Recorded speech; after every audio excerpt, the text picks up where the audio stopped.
here tonight. And everybody that's watching from home, just a reminder, we are recording our program for later viewing. So, what do we have tonight? Can I have my slide? Oh, I don't have it. Just click it. There's only a couple of them. There's that one. Yay! And the next one.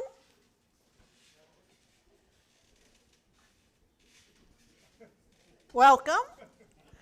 And the next one. Okay. So here's what we have tonight. We're going to start off with a few things on our meeting, some announcements. And then we'll go to show and tell. Somewhere in there we have the raffle. And then we'll get to our program with Adam Connors talking to us about joinery, which is what we have in front of us here. So thank you again, everyone. I'm Vicki Berry, president of the Guild this year, and thank you for being here. All right, I'll do a couple announcements. Let's see. First off, we have a couple of free items up on our show and tell table. Ron Bonds has brought us a bunch of handles or mallets that he calls them rejects, but I bet somebody can put good use to them. He suggested candle holders. So there you go. And Tom Tierney brought a bunch of screws. Not that that should read anything into it, but there's a bunch of free screws up there. And then right before I left to come here tonight, I had a call from a gentleman who's in the Crestwood Sunset Hills area who has built a bar. It's taken him 20 years, but he built a bar in his basement. And now he needs some embellishment. And he was talking CNC work, some scroll work, or some carving. And he asked me if I would make an announcement or send a message out, so I'm announcing it here. He is willing to pay, so that's always a plus, I told him.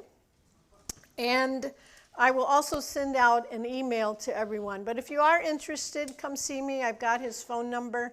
He said he's a little computer challenged, so he suggested to give him a call. Let's see.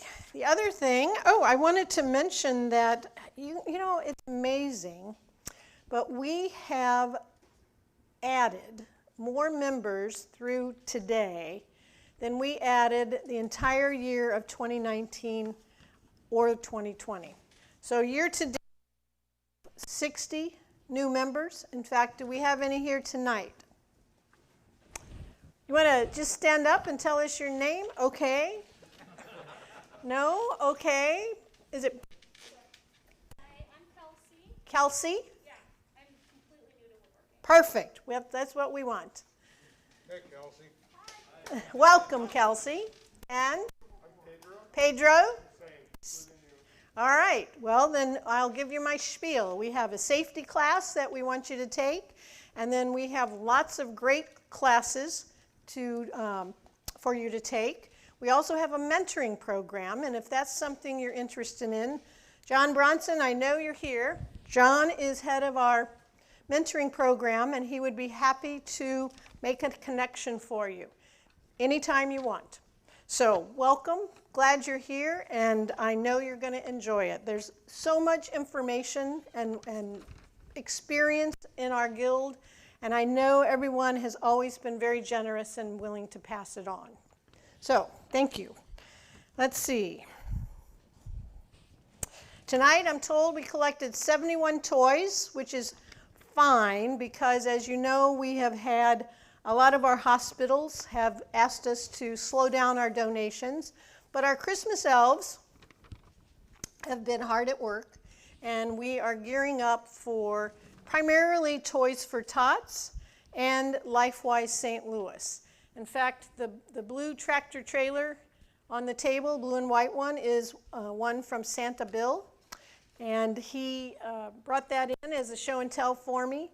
And he's going to be making a few more of those. But we have lots of patterns. We generally meet, as you know, Friday afternoon. We have had some new faces there. We're not meeting tomorrow. I think the elves are on strike. And they decided they didn't want to work tomorrow. So they'll get back going next Friday. We generally meet 12 to 4 at the shop. Speaking of the shop, I wanted to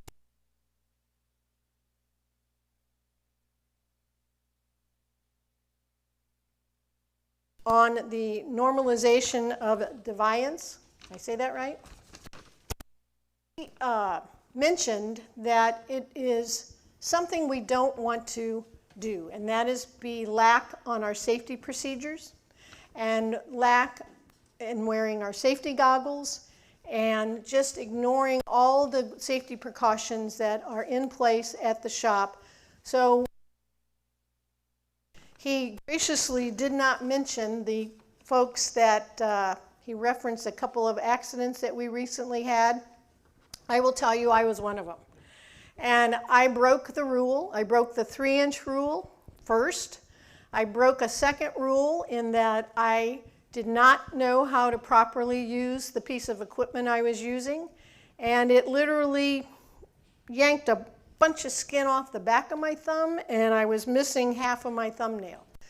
So I was very, very lucky in that it's all good, in fact, good enough that I was able to get a manicure finally the other day, but I realized truly how lucky I was. So I would just caution everyone to, if you don't know how to use the equipment, ask. No one's going to think ill of you, because we sure want everybody to be safe in what they're using and not have any accidents out there. So that's my 2 cents on why it's important to take the safety class and take it over again if there's a piece of equipment out there you haven't used. And that was what happened to me. So I think that's all my announcements that I have. Okay, is it time for the raffle or show and tell? What do you want? Anybody? Anybody want to buy last minute tickets? No? Santa Bill, you want to buy a ticket? All right, while you do that, let's go ahead and do show and tell. I think, Dan Linder, would you like to tell us about your rabbit? Sure.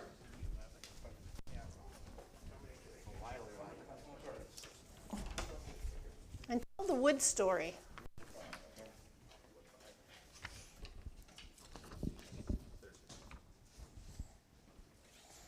This is Flora. And Flora has 10 siblings. And Flora is going to find a home this Christmas with my granddaughter. And the other 10 of her siblings are going to go to Toys R Tot with the Marine Corps. And the material that was selected for this is there was a man that needed to clean out his basement. And I thought, oh no, what's he got down there? But he had short pieces of hardwoods.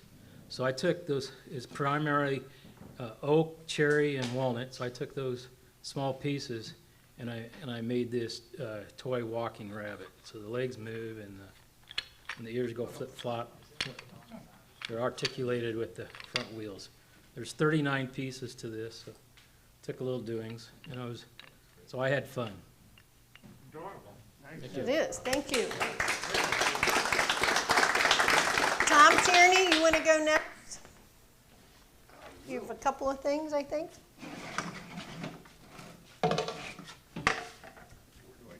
Here's the camera for you to use. You want me to hold something? Well, if you want to, this was my COVID project. I was, okay. You know, when we're going to all be able to get together again and have fun inside. So we've got a plate holder, napkin holder, a little holder for the dessert napkins, and then 3 holders for your forks, knives, and spoons. It's made out of cherry, and you know, it's kind of fun to make. I think I ended up making about 10 of them. Okay. But, you know, once you're set up, you might as well. Okay. Do you want to talk about the desk as well? Whatever you Sure. would like me to do. So one of the things that we started making with the Bring Me a Book organization were desks. And then they decided shortly into it that they really couldn't use them. So we redirected them to LifeWise St. Louis, which is one of our 2 recipients of our Christmas toys that we're working on this year. Scott Walker, who's the president of LifeWise, was going to be here tonight but had to cancel last minute, but he promised he'd come back next month. So you've got a group that's been working on desks. Yes, we have been, about the last 3 months, I guess. We're up to 90 desks. This one happened to be built by Bill Muth.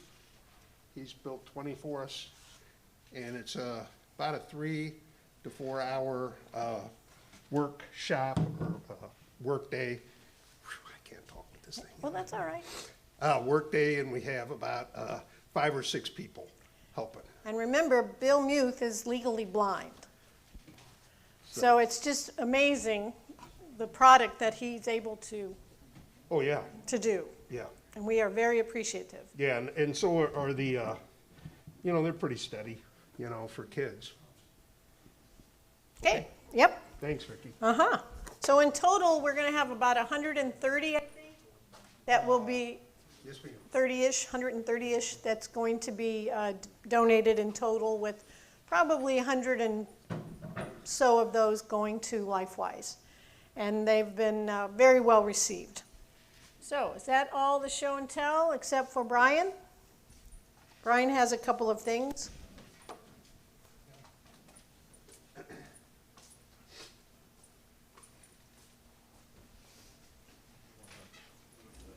Brian Ellison is one of our AV guys and is also a carver and has brought in a few of the items he's recently carved. So there was some questions about going around this last month about carving on basswood. And that's one of the things that I've been doing for many years. This is probably the best guide that I've ever done. That guy took me about 3 months to do. Wow. But yeah, that was a lot of fun. I can't carve as much as I used to because my arthritis is really bad. But so I started my golfing guy. He's going to kind of be on the hillbilly style, to where it's kind of just straight carving. It's not really rounded off. And then the other things that I've done through the years, every Christmas I make snowmen. I couldn't find any that I painted that hangs on my tree, but here's one that I've started, and he'll Maybe be we done. need to get you making some Christmas gnomes, Yeah. and we'll paint them up for you. Oh, I also paint. Oh, well, don't let me stop you. So, and if you have any questions about any of carving or what to carve, how to carve, or whatever, I'll be glad to ask any questions. Are these all hand carved, or you use any electrical? Nope, these are all hand carved, all tools. Yeah. Just one thing about carving is kind of like woodworking, is you never have enough tools. I have a tackle box full of different knives and things. We're all right But there with you. it's really fun. You can sit there and watch TV and carve. You know, as long as your wife doesn't care about carvings get all over the floor, but I always vacuum them up. So. That's what drop cloths are for. Just, you know, they put it I under have little a bib- babies' high I chairs. have a bib with a piece of There you- plastic that holds it out, There but you it go. doesn't catch everything. All right. But Thank- carving's it's just a fun thing. I just love the feel of wood in my hands. There's nothing better than grabbing something and making something out of it, and that's just, you know, some of them might turn out not all that great, but I don't care. It's great.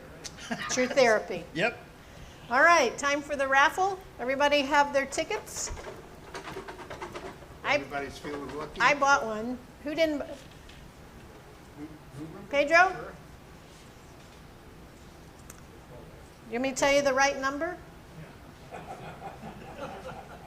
Okay, the last 4 numbers, 4849. Leo, don't you always win? No, it's Oh, my here. first time. Here's what we have. We You have, got a 50 or a 20? and we have, what did I do? Oh, and we have one of Jeff Nasser's pens tonight. Take it again. We have a $50 Rockler, a $20 Rockler, and you can have one of Jeff Nasser's pens that he turned. But that'd be very nice. I'll take that $50 one. Sorry, Jeff. Okay, next.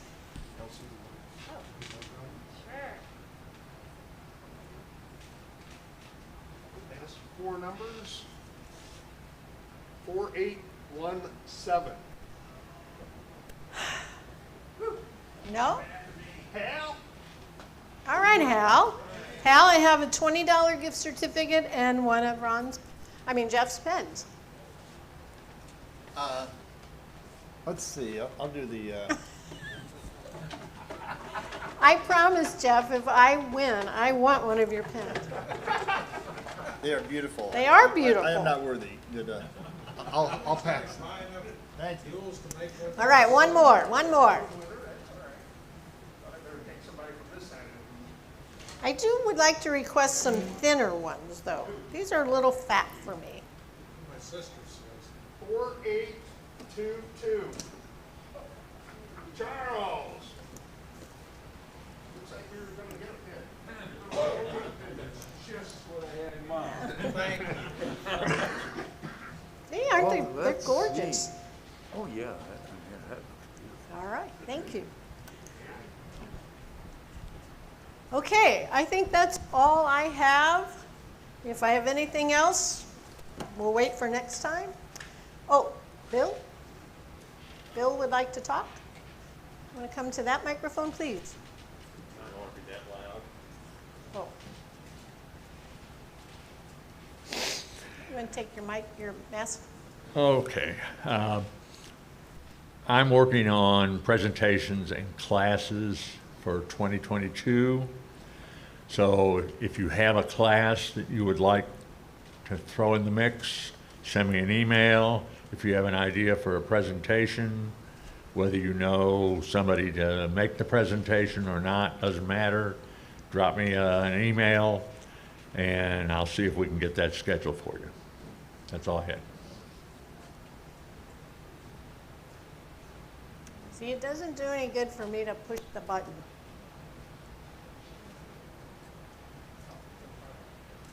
I just want the slide that shows upcoming programs. Tonight we have Adam, and then next month we have Don Turner, who's going to do finishes for us. And then following that, in November, we have Mary May on carving. Okay.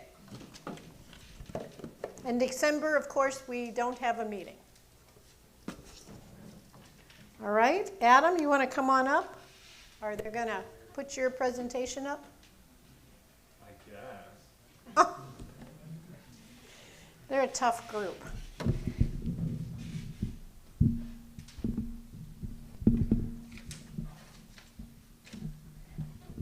you.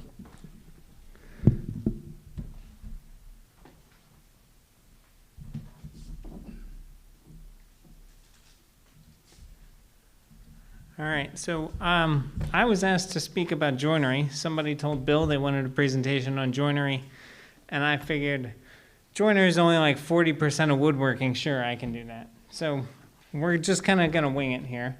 My name is Adam. I guess, do you want me to do the slides, or you guys got it? Yeah, that controls the slides. Okay.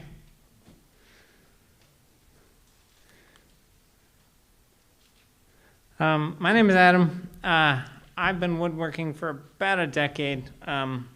My mother got into woodworking. She went and took a pen turning class at Woodcraft, told my dad she was coming home with a lathe. He didn't believe her. She came home with a lathe.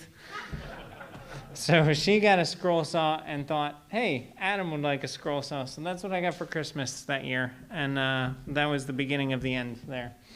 I really enjoy doing hand tools woodworking, but I don't always have the patience, so I run with power tools sometimes too. So the reason I feel somewhat qualified to talk to you today about joinery is last September I went to Mark Adams School. It's something my mother and I do together every year, and we took Mark's joinery class.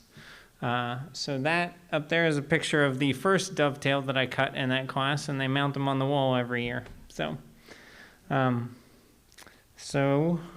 I guess we'll just get started here.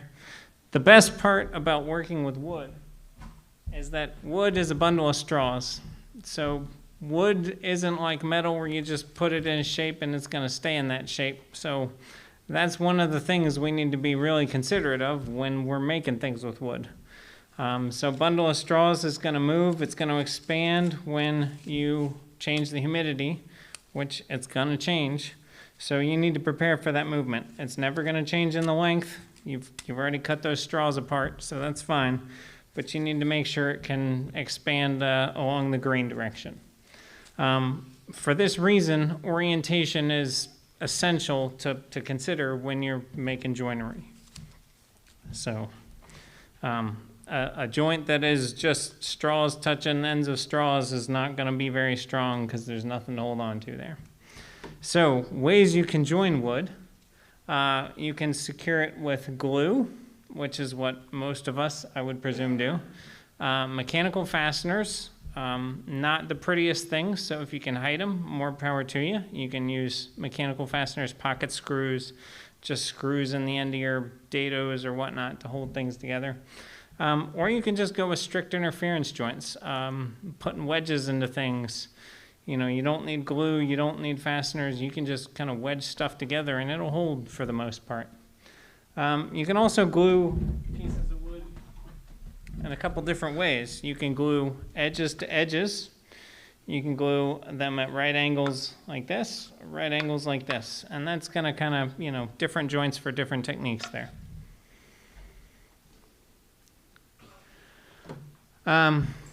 So we'll talk about glue for just a second here. There's a couple of different types of glue. PVA glue, which is the tight bond you're all used to.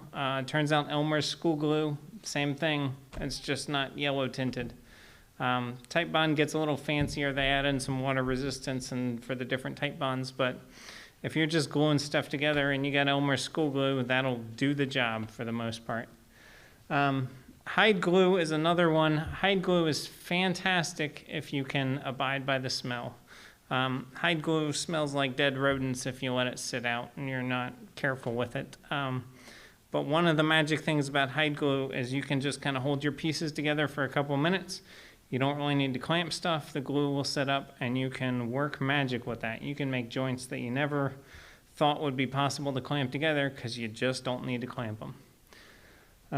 CA glue is another, works fast. CA glue is just super glue. So, you know, there's nothing wrong with a little super glue. I've seen people a lot of times use it for jigs.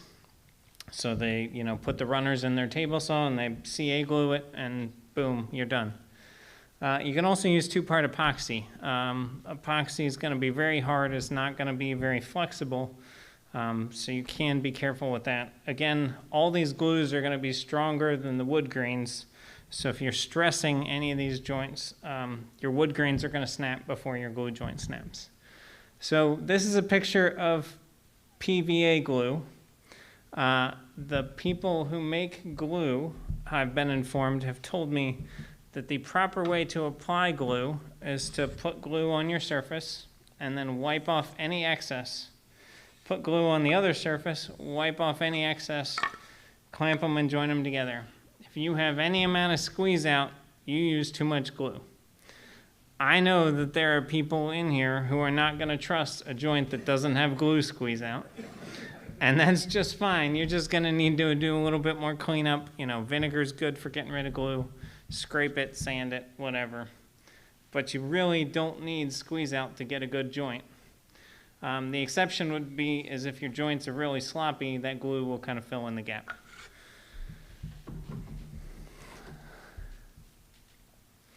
So we're going to start with each of these slides is just going to be a different type of joint and what you might use it for and tips that I in my limited experience might have to share with you. So we'll start with a simple edge joint. You're just joining two pieces of wood together. This is good for making a bigger piece of wood.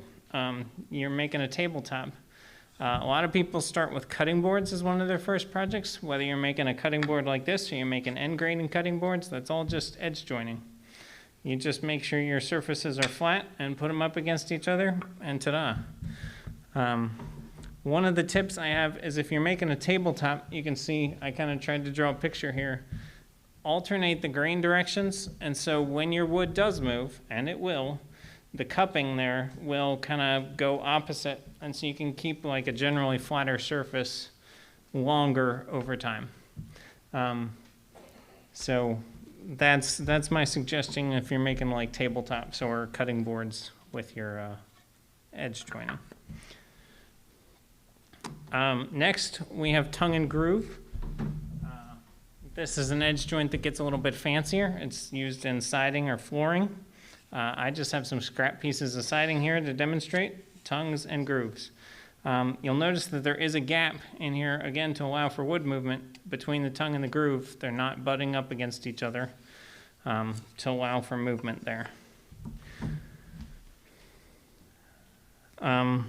So yeah, leave rooms in the tongues and grooves for them to expand. Next we get to biscuit joinery.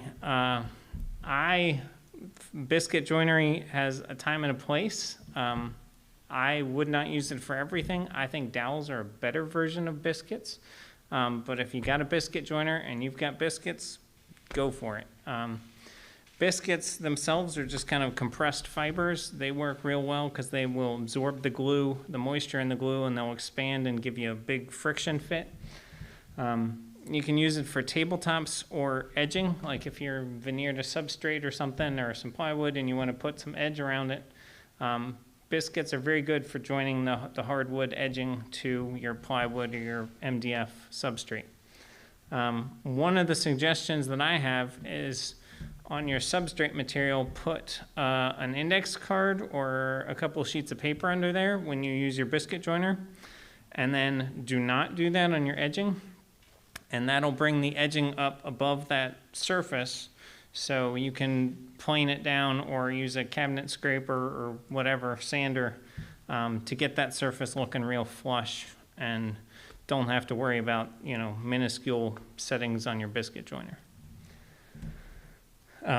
Biscuit joinery does require a special tool of a biscuit joiner. So if you own one, go for it. I do not, so I just don't.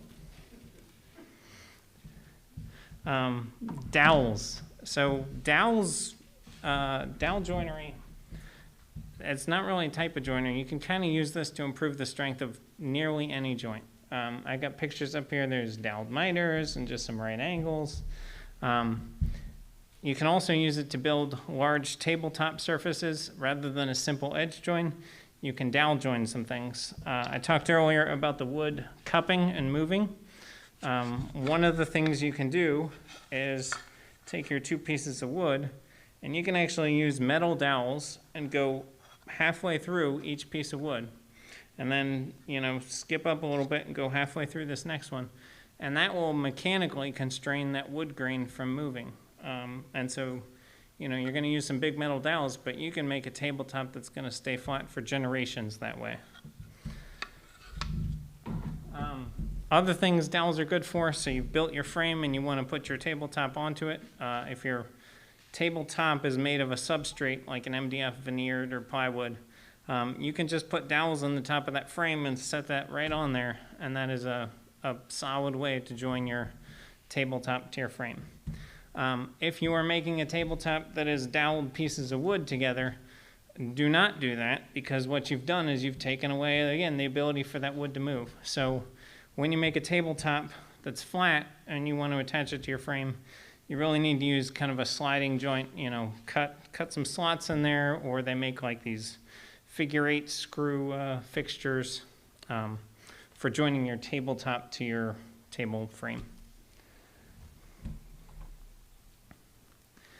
All right, butt joint. I feel like I need to talk about a butt joint because, just to tell you, if you're using hardwood, this is not going to do much of anything for you. What's going to happen is your glue application is going to get absorbed into the straws that are the end of the wood on this one, and there's just not a lot of surface area. So anything you glue like this is generally not going to survive very long. The exception to this is plywood. Plywood is actually made so that there's layers of wood that are alternating like this. So you actually are going to get some edge joining there, so you can butt join some plywood if you're in a hurry.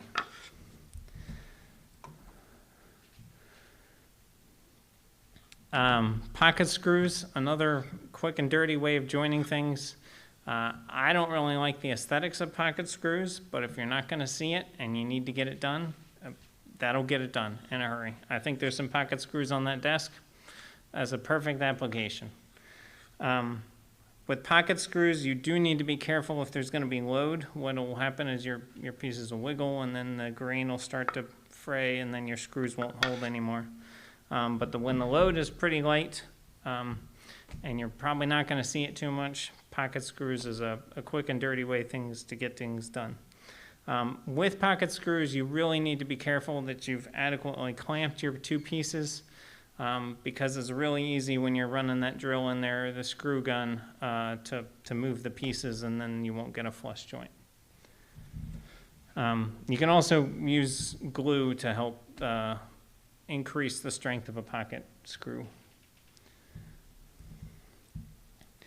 Now we come to lap jointing. Lap joints are good anywhere two pieces of wood are going to cross each other. So if you're doing kumiko or you're making some window frame with the lattice stuffing going on in there, lap joints are real good. You just cut away half of one piece of wood, half of the other, and they fit together. It's also used for like flooring or siding. You got shiplap, you got Dutch lap, you got, just half lap, whatever you're doing. Simple frames, you can just lap the corners, put the two pieces of wood across each other. Ta-da, you got a picture frame or a frame for cabinets. Quick, easy. You can make lap joints with a table saw. Even if you don't have a dado blade, you can just run the blade across there multiple times. I will say what's going to happen is you're going to get a little piece of wood left because your table saw blades are going to cut and they're going to leave a triangle piece in there. To get a good lap joint, you really need to clean that out with some sandpaper, or a flat chisel would be even better. Again, the flatter the surface, the better the joint you're going to have there.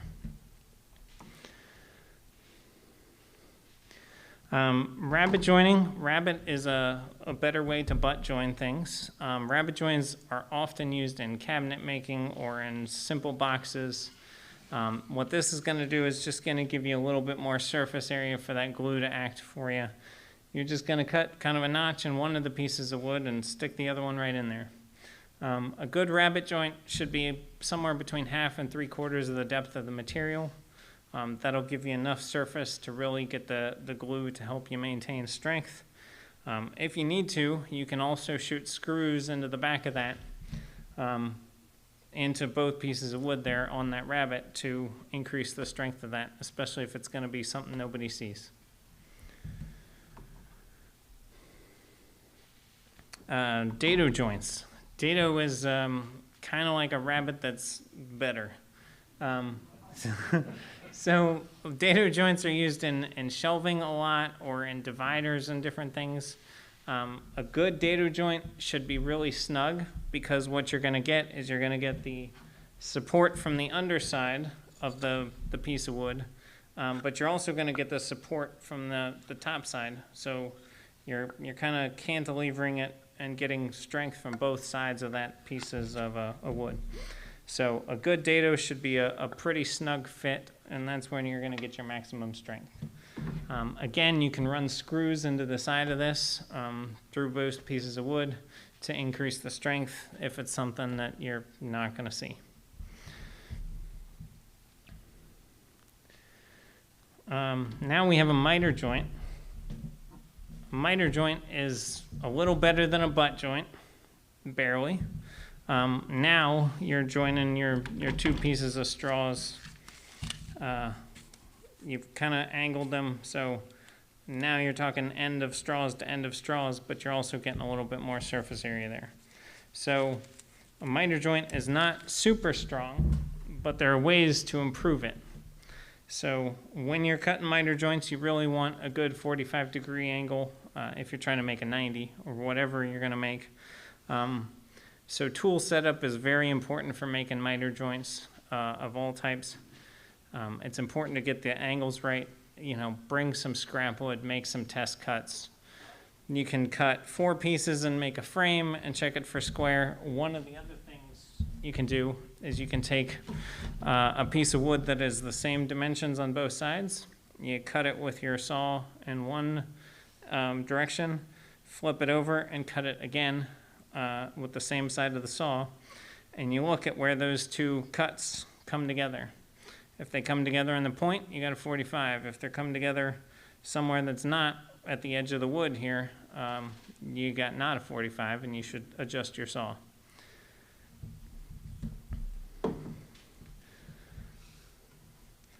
Again, there's variations we'll talk about that can increase the strength of miters. One of the best ways is to spline the miter. I don't have an example of here of a spline miter, but you'll often see those in boxes.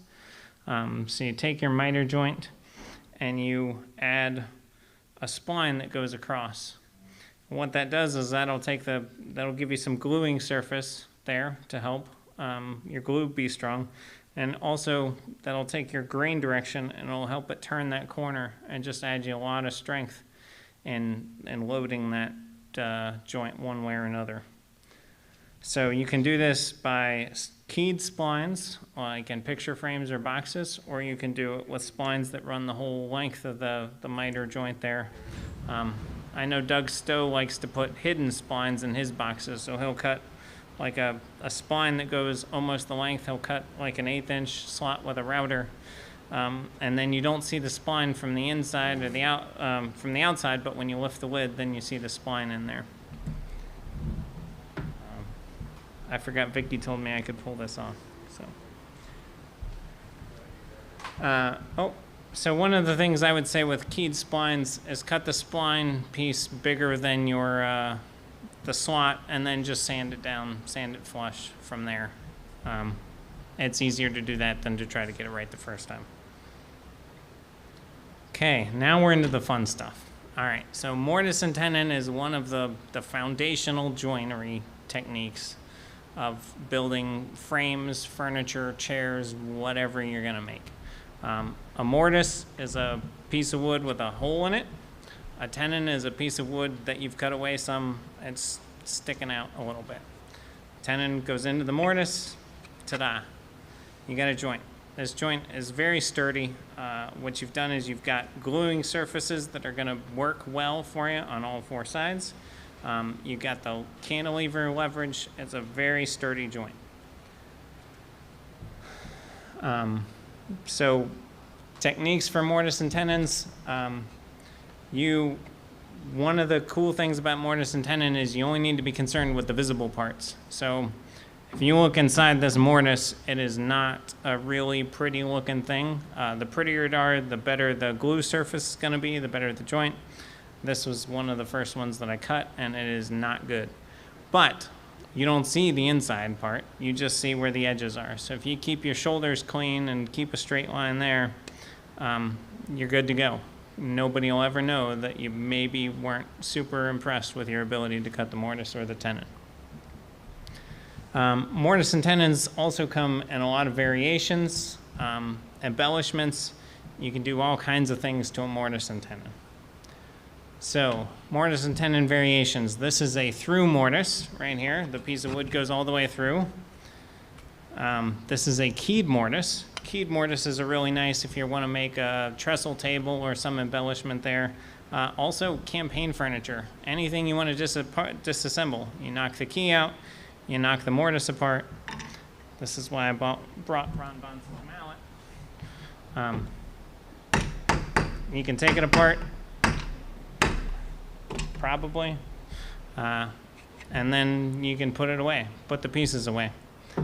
So other things you can do with the mortise and tenon. You can cut mortises on your router and it'll make a round mortise, so that's nifty. You still cut the tenon on your table saw or however you're going to cut it, and you can just curve it over with a rasp or something, get it to fit in there. So with this one, I also cut slots in the tenon itself. You cut kind of angled slots, and you put in there, and then you can hammer in wedges, and so you get a really artistic variation on what that's going to look like. So I got two pieces of poplar here with some cherry wedges, and it looks more impressive than poplar. The other thing you can do with a mortise and tenon is you can add pins. Pins are just going to lock your tenon in place. For these pins, I just drill a 1/4 inch hole, And then I take some 1/4 inch by 1/4 inch stock and I hammer the bejesus out of it to get it in there. And then you kind of flush cut it and plane it and get it cleaned up. So again, adds a little bit. You'll see this kind of thing in craftsman style furniture a lot too. So add some simple but very impressive looking adjustments to your mortise and tenon. You can also cut mortise and tenons. There's no reason that they have to be right angles. You can cut angled mortise and tenons. I'm going to talk about this now because it's always important. Layout is everything. I have this shirt from Mark Adams. If you lay out a joint properly, then the cutting part becomes easy. But you really got to lay it out, mark your pieces, inside, front, top, mark your pieces, plan how you're going to cut it. This one took a couple of attempts. I did not lay out my mortise correctly, and then I did lay out my mortise correctly. So you can cut angled mortises, and if you do it well, then the surfaces are going to match up. So mortise and tenon, a staple of joinery. You can cut them a bunch of different ways. Oh, I guess I have Bridal Joints here. That's an open mortise. Essentially, you cut a tenon and then a slot, that mortise without a top.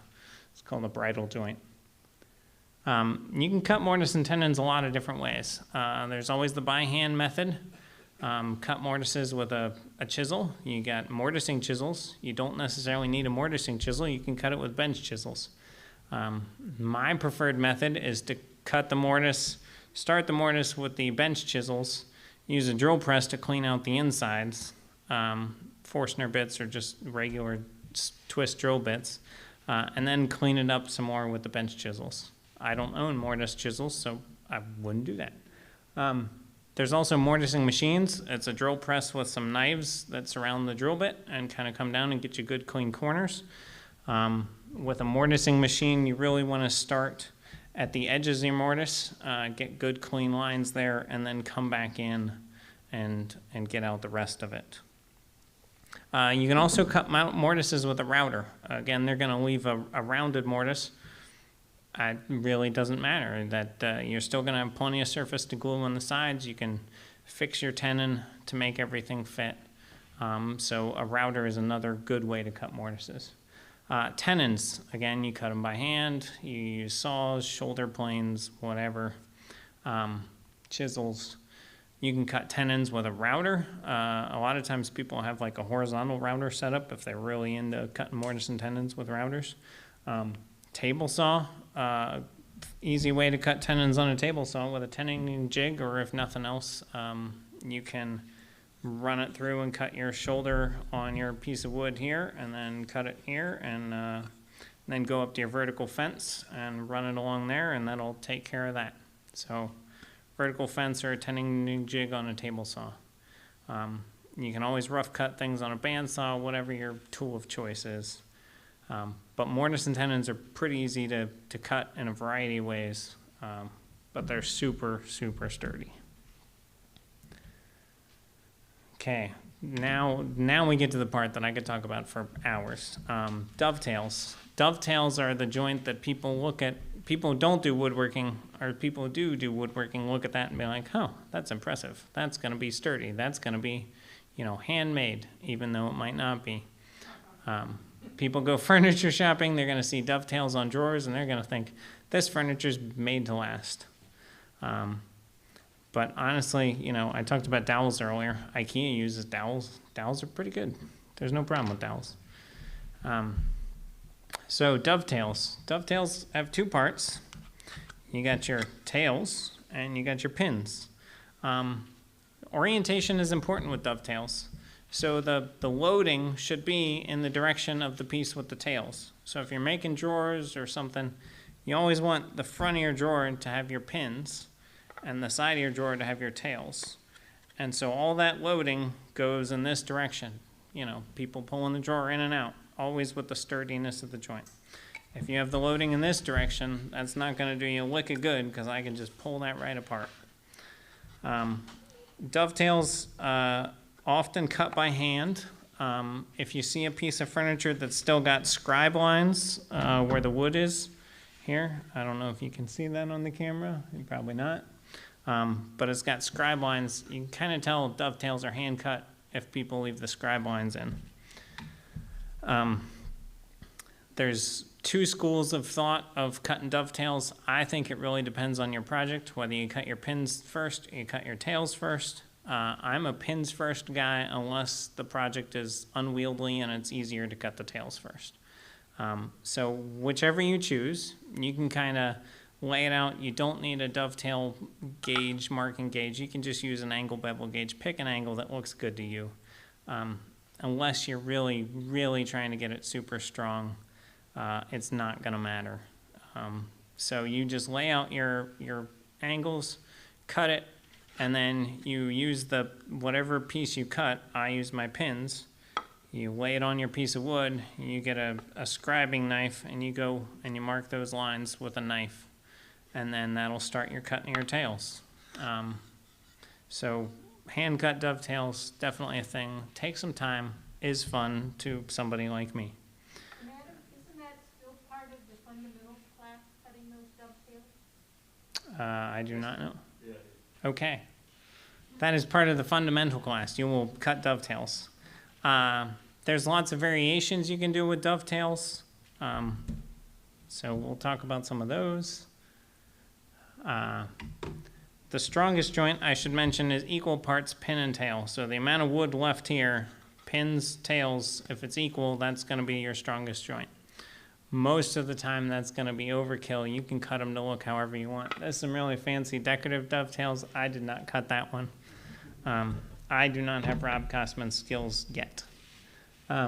So layout is key. Mark your pieces. You will see these are all cut. And everything up here, for the most part, was cut in those 5 days I was with Mark Adams. Side, inside. You can't see that. Okay, it says side, inside, side, front, inside, front. Just mark your pieces. Layout is everything. Keep track of your stuff. Mark up, mark the front, mark the inside. And then you'll get whatever you want.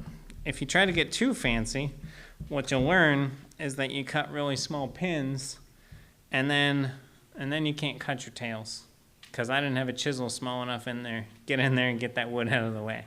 So this part got abandoned.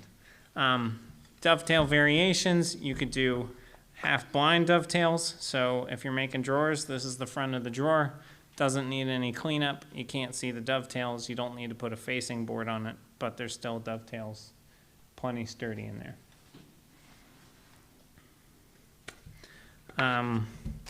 Let's see what else. I got dovetails, kind of a half lap dovetail.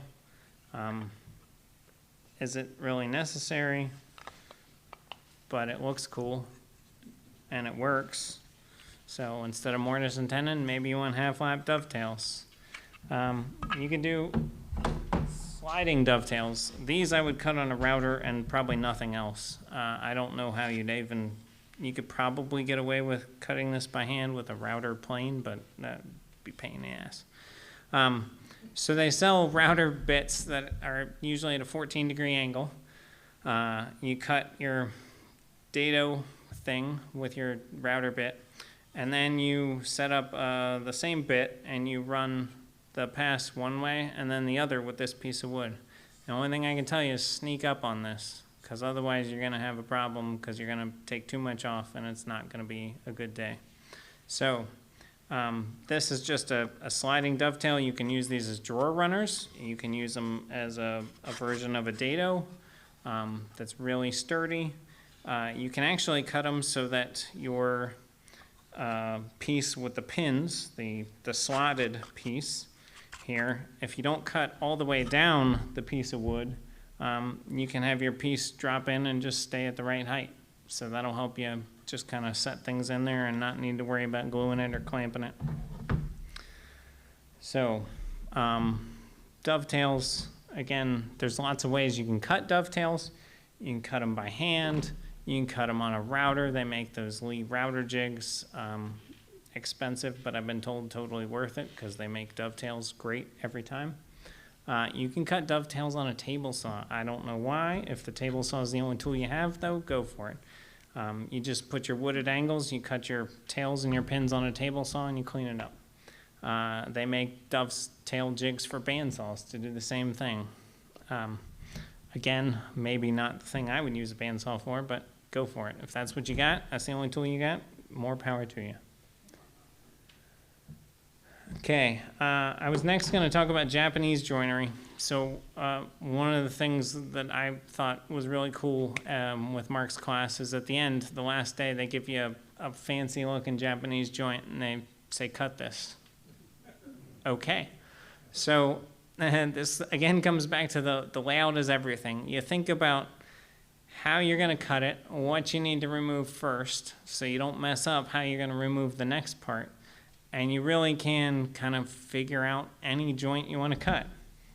So the joint I was given was a dovetailed miter thing. You can kind of see there's a dovetail there and a miter and this.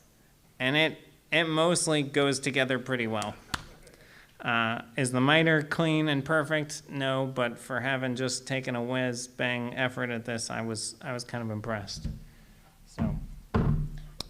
Japanese joinery's got a bunch of fancy joints. A lot of it is scarfing. The story I heard is that the feudal Japanese would raid villages and they'd burn down towns and burn wood, and what they'd be left with is a bunch of tiny pieces of wood, and they need to rebuild the temple. The temple was always the first thing that got rebuilt. So they learned to take very small pieces of wood and turn them into bigger pieces of wood, and then do all these joints, and they'd use just friction fit things with wedges in them. And they'd be able to rebuild their temple from whatever scraps of wood you got around. So if you're all like me, you got a bunch of scrap wood around, learn to do some Japanese joinery and you're done. You can make a ton of stuff. Again, layout is everything. Other types of joints. So one of the things I didn't talk about is box joints. Box joints are just kind of a variation on a lap joint. Lots of people have box joint jigs. You can do that with a router or a table saw. I know Raffle sells a jig that's just here, make a box joint, put it on your table saw, router kind of thing. Also called finger joints if they're real small. You can do a hip joint. This is a fancy looking joint. It's a little bit easier to cut than it looks like. You cut this on a table saw and a router. But this is the joint that Sam Maloof uses in all his rocking chairs to support the seat and send the load through the legs. It's essentially a dado kind of thing on two sides. And this, I've been told, is the strongest joint in woodworking. So that's just a hip joint, I've heard it called. Other people might have other names, but Sam Maloof, rocking chairs. Other joints, there's a drawer lock joint for making drawers that's not a miter, or it's not a finger joint or a box joint. Those are just made with some router bits. If you really have a bunch of scrap wood and a lot of time, you can get a lock miter router bit. And a lock miter, you're going to cut one piece on your router table laying horizontally and one piece laying vertically. But getting that set up is an absolute pain in the neck. So either you got a dedicated router for it or you got a lot of patience and a lot of scrap wood to try out before you're going to use your real project pieces. Wouldn't have to be the same thickness. Yes, yeah. Lock miter is a very finicky router bit. So, summary, wood moves. You got to allow that. You got to either constrain it or allow it to move. Different joints have different strengths depending upon your project, what you want to do. And layout is everything. You think about how you're going to join it, how you're going to cut it out. Think about it harder. Think about it again. Mark it up. Think about it, and then cut it. So one of the big things that I wanted to give people as a takeaway is, what are you making? How much time do you have? How long does it need to last? How durable does it need to be? What kind of joint should you use? There's all these joints. So this is just one man's opinion, this slide, of what joints should be used when. So if you're making a tabletop, you just got pieces of wood, edge joint them. That'll get you there. Is it going to be awesome? No, but it'll be enough. You're gonna use it for a lifetime, biscuits will work. You're gonna use it for generations, dowels, those big metal dowels in there, it'll last forever. Table frame, you can use pocket screws. You need to make something to, I got an auxiliary workbench that I needed to make, it's pocket screwed together. It works. You want it to last your lifetime or many lifetimes, Mortise and Tenon. Other projects, you're making a box, you can make a miter joint. If you're using plywood, you can just use a butt joint and make a box, and it'll last for a while. You want it to last a little bit longer, use a spline miter. Add some strength, give the glue something to hold on to. Use a box joints. You want it to last generations, box joints or dovetails, kind of the way to go there. Drawers, again, you can make a drawer out of rabbets, that'll work. Box joints or a drawer lock will last you a little bit sturdier. Dovetails is probably going to be the strongest there. Box joints might be. If you're going to make bookshelves or cabinets, pocket screws. You can just pocket screw that. If you want it to last a lifetime, dados that might not be perfect, sloppy dados, still going to last a long time. You want it to last forever, get your dado snug. So, if you have any questions, any concerns, you're welcome to disagree with my opinions on these things. This is just my experience, so questions? Yes? So what glue has the longest open time? Type on 3? Yeah, so the question is, what glue has the longest open time? One of the Type Bonds does. I have to always look at the bottles. I know Type Bond 2 is like the waterproof stuff. Yeah, so, but it's definitely going to be the PVA glue that has the longest open time. Well, I should say that with an exception. So hide glue is another one of the benefits of hide glue is you can always unglue that. So hide glue, you just get it warm and it'll come apart. This may be a detriment to you if you're planning on getting your woodworking warm and your glue's going to come apart. But you mess up hide glue and it will, you can take it apart and then redo it. Dan? Epoxy? 24-hour epoxy. 20, oh. I go to golf club with it. It's open time to a half hour. Yeah? That's a little thicker. And the other part is, most of these glues we're talking about here are not gap filling. The only one that is epoxy. Yeah. So Dan said that epoxy, 24-hour epoxy has an open time of up to 30 minutes, and epoxy is gap filling. So that's one of those benefits. If you want to snug those joints up a little bit, sprinkle some really fine sand into that epoxy. Okay. And that leaves your glue line. Especially if you're trying to incorporate metal with the wood. Yeah. You'll not starve anything. All right. Sand in the epoxy. Put it all together, like on a board. Yep. But it is gap filling. Okay. Anybody else? Yep. I just saw a research thing on YouTube about edge grain, Mm-hmm. and his research, where he actually put it on a gauge and measure breakage, is side to side, the wood would be breaking before the joint, but in the end, the glue breaks sooner, Yes. but is much stronger than edge-to-edge grain. It's just because nobody's ever measured it, and when you do, in the end, it breaks the glue, Yeah. it's still stronger than edge-to-edge. I would assume that that's a function of a couple of things.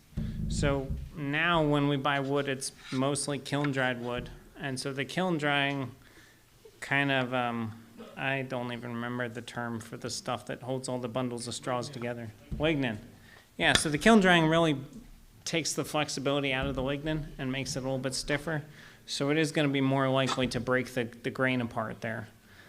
When you're doing edge to edge like this, end to end, you're really just sucking up glue with those straws, and there's not a whole lot of surface area for that to join, which was why I'm not surprised at all that the glue joint breaks, because the glue doesn't have a whole lot to hold on to there. When you're doing scarfing, a lot of times you'll you'll cut laps or you'll cut angles to get them so that you're gluing edges of straws together. So, anybody else? Okay, Thank you, Adam. sure thing.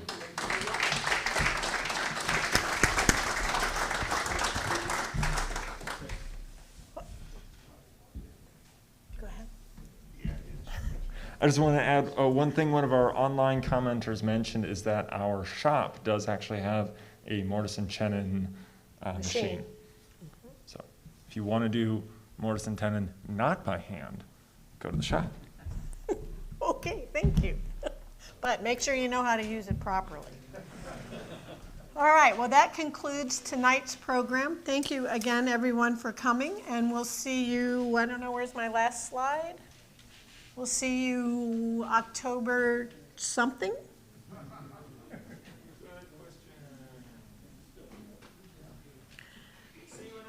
We'll see you in October, I forget the date, 21st. Costumes not required, but, you know, what the heck. Anyway, thank you, everyone. Stay safe, and we'll see you next month.